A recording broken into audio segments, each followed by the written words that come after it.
This segment of the news is brought to you by Sun Oil Limited. Welcome back. More than $1 million in suspected cocaine seized and 2 adult males arrested for possession of dangerous drugs on Sunday while in Exuma. This after a joint operation between the Royal Bahamas Police Force, the Drug Enforcement Administration, U.S. Coast Guard, U.S. Customs and Border Protection Agency, and the Marine Support Unit.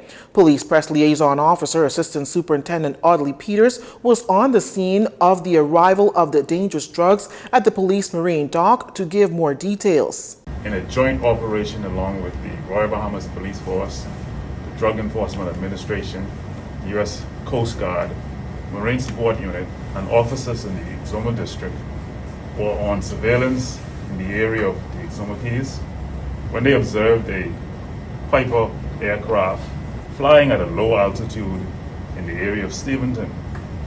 The officers then observed 2 males dropping two items out of the aircraft. The aircraft continued north on to Staniel Key, where it landed.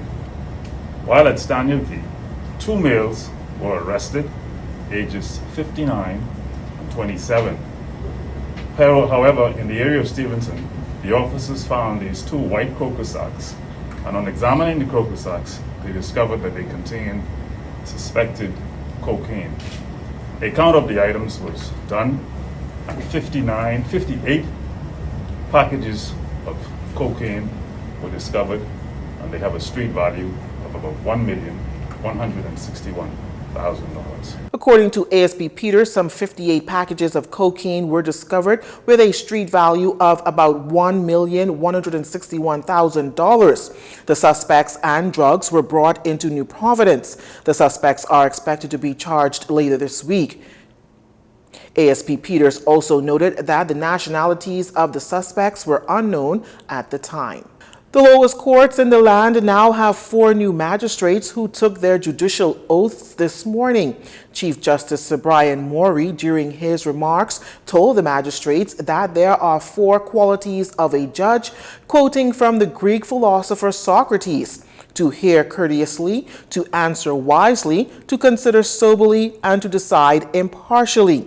Our Laurencia Smith was at that swearing in and has this report. Chief Justice Brian Morey, while speaking with reporters at the swearing-in ceremony of the newly appointed magistrates, he says these new appointments to the magistrate courts will assist with the backlog in cases, in part due to the pandemic, as he addresses criticisms of the appointments. Sir Brian further noting the magistrate selections were a result of a transparent process conducted by the Judicial and Legal Service Commission. We published notices of vacancy for these positions, and we invited all qualified persons to submit their application if they wished to be considered. So it was a level playing field. And the Judicial and Legal Service Commission, of course, is an independent constitutional commission. And so the process, I think, has been compatible with best practices and international standards which exist in other jurisdictions for the appointment of judicial officers. Magistrates Shaka Seville, Algernon Allen Jr., Kendra Kelly, and Jan Marie Darvel Miller will bring the complement of 13 sitting magistrates, which include Chief Magistrate Joyanne Ferguson Pratt. The lowest court in recent months have lost 5 magistrates, 1 to a resignation, 2 to retirements, and 2 to appointments to the Supreme Court.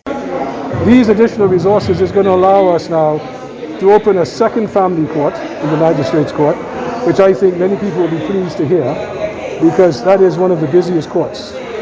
We're also going to expand the traffic court, which sits in the evening, and we'll be able now to run a spillover traffic court during the day.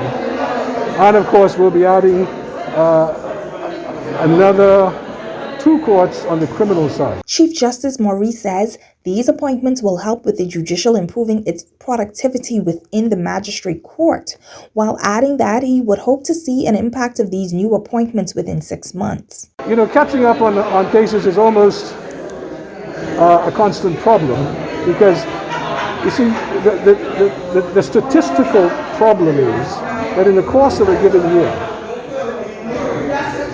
we bring in more new cases than we actually clear out.